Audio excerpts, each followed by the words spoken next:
Okay, we are moving on, and we are still in Chapter 3 and Section 2.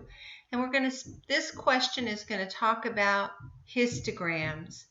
Now, histograms are kind of like neighbors or cousins to bar graphs, and we're all familiar of a bar graph. But the difference between a histogram and a bar graph is that you're going to notice that histograms, the bars are right next to each other. And that's because along the horizontal axis, you are looking at ranges of data. Let me make one of these bigger so we can see it better. Okay, so here's a histogram.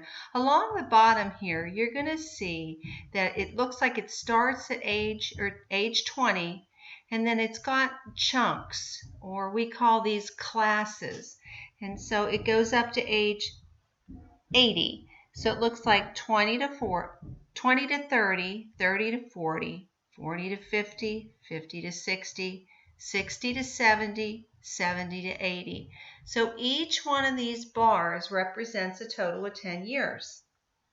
And then along the vertical axis, it says number of actors. So again, these are our frequencies, just like the frequency that we're looking at. So this takes the total number, it breaks it into classes, and then it displays it in this manner. So the bars are right next to each other for that reason.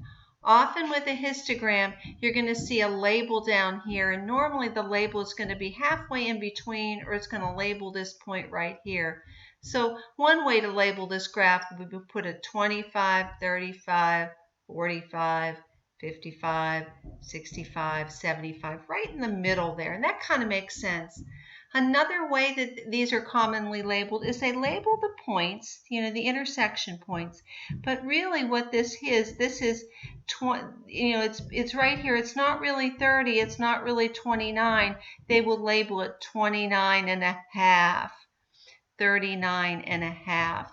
So either way is acceptable ways to do the labeling on here.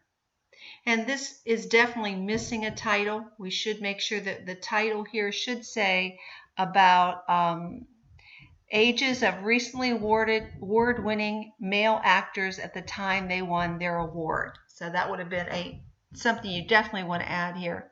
So here's our question. Quite simple, actually. Here's our table. This is a frequency table. It's got ages and number of actors.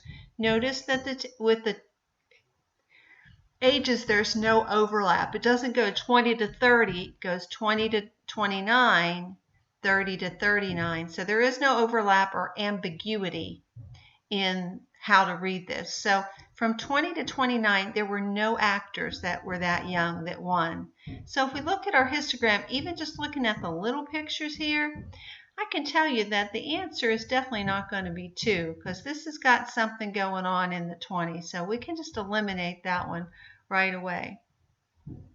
And then if I just think about the shape here, it's going to have a very small, it's got a 0 here, a very small at the other end. And then the peak of this histogram is going to occur in the 40 to 49. So this graph looks like a prospect. And this graph does not, because there's this big chunk that's in the 80, so we know it can't be C. And so I need to take into consideration D and A. So let's look at D first.